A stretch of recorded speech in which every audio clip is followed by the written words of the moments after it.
Pessoal, continuando aí, mais um exemplo. Agora vamos calcular em uma distribuição normal a probabilidade entre 1 e 2. Então, a probabilidade entre 1 e 2.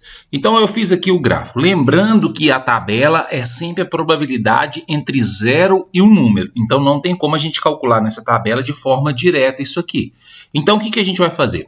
Nós vamos calcular a probabilidade de 0 até 2. A probabilidade de 0 até 2 é daqui até aqui, ó, todo esse pedaço que está riscado. Todo esse pedaço aqui. A probabilidade de 0 até 1 é só esse pedacinho inicial aqui, ó, certo? Então, a probabilidade de 0 até 2 é o gráfico do 0 até o 2. A probabilidade de 0 até 1 é o gráfico do 0 até 1. Então, se eu fizer a probabilidade de 0 até 2 menos a probabilidade de 0 até 1, vai sobrar só isso aqui que eu quero que está achurado aqui, ó.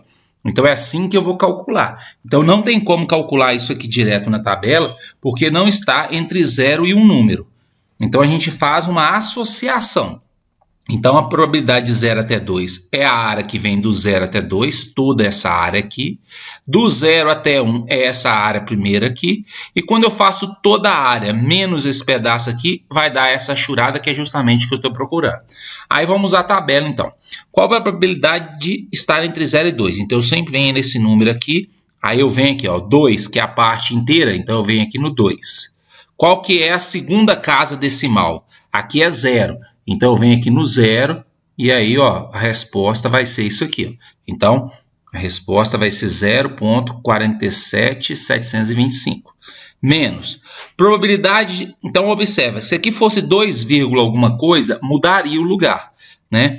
Então, aqui, ó, 2,0, então, por isso que é o 2,0, 0 depois. Ó, então, esse aqui.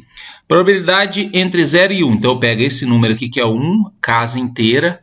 Vem aqui, ó, 1,0, que é esse, né? E como a segunda casa decimal é 0, então, desço aqui em cima do 0. Resultado vai ser esse aqui, ó, que é o 0,34134. Faço essa subtração e chego à minha resposta, né? Então, olha só. Aqui, ó, esse 2 aqui, ó, é o 2,00.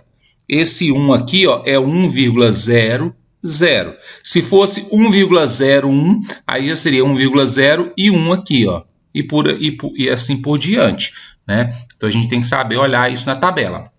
Mais um exemplo aí, ó, probabilidade de Z ser maior ou igual a 1, né? Então o Z ser maior ou igual a 1 aí, lembrando que na tabela a gente não consegue calcular de forma direta. Z ser maior ou igual a 1 é isso aqui para frente, ó. É disso aqui para frente. Então, o que a gente vai fazer?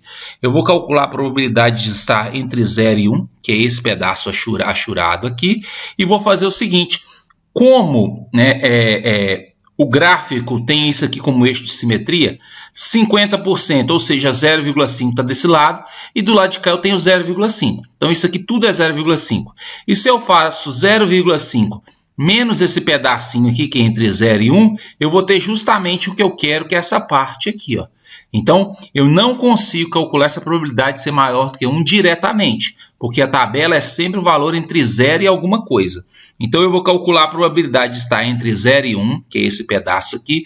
Vamos supor que isso aqui vale 0,2. Como depois do 0 eu tenho metade, ou seja, eu tenho 0,5, se esse pedaço é 0,2, aí eu desculpo que esse aqui é 0,3. E assim por diante. Então, é fazer 0,5 menos esse pedaço aqui, ó. Então, o que eu quero é só esse pedacinho aqui. Tudo daqui para lá é 0,5. Se eu tirar isso aqui, vai dar justamente o que eu quero. Qual que é a probabilidade de estar entre 0 e 1? Então, pego 1 de novo e vem cá, olha, 1,00, que é o 1. Então, é 0,34134. Então, vai ser assim. Faz essa subtração. A resposta vai ser isso aqui. Pode deixar em valor decimal, não tem problema.